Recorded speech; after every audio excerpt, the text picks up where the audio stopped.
Calendar Leaves is a 2005 short go-quillam-shot drama produced by Dudzik Films and based on Michael Serbraekeff's short story of the same name. Coming off of the success of his last movie, Joe's Package, a comedy in the tradition of The Cat Came Back, director Martin Dudzik was looking for a drama to direct.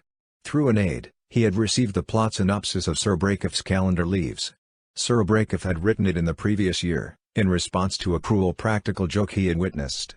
A month later, on the patio of a Starbucks on Vancouver's East Side, the contract that brought Calendar Leaves to life was signed. Plot: set in an ordinary Canadian town, it follows Parker Jones, Brad Giglio, a formerly troubled youth, on a morning when he is running late for school. Arriving, he seeks out his girlfriend, Macy, but she is also a no-show that day.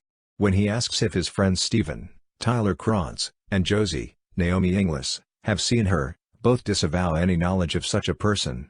Her locker is no longer hers, and when he calls her house, he is told that she does not live there.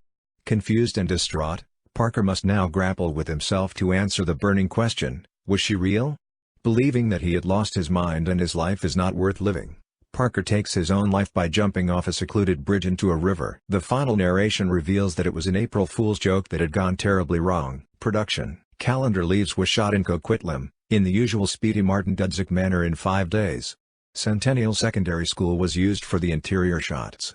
For the day of interior shooting, short story author Michael Serbraekeff was invited on set. For the opening scene, the crew spent the morning painstakingly recreating a bus stop.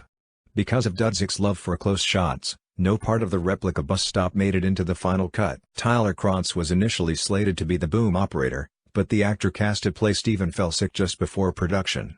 Many consider Krantz's performance the best of the movie. During one day of production, the set was visited by a dreary notorious Vancouver rain.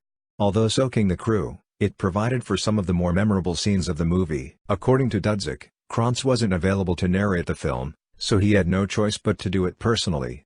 To get the narratory voice, he ate copious amounts of ice cream before recording his lines. As a joke, newbies were told the movie would star Ed Harris, because of Peter Nicholas Smith's uncanny resemblance to the actor. Deviations from the short story. Naturally, while writing the screenplay, Dudzik was forced to make some changes from the original Serbraekeff version. Firstly, the short story started in a relatively light mood, turning dark by the end.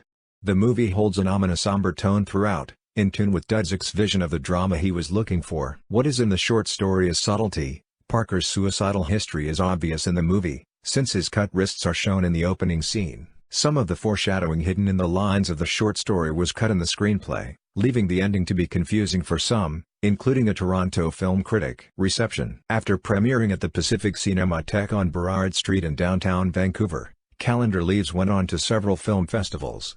It has received several awards, including for Best Film at the 2005 Young Cuts Film Festival in Toronto and the 2006 BC Student Film Festival. It is so far arguably the most critically recognized independent film from Dudzik Films. The two reviews of the movie were generally favorable. A writer for The Hour.ca commented that the movie had a Canadian look, but was typical of a teen drama.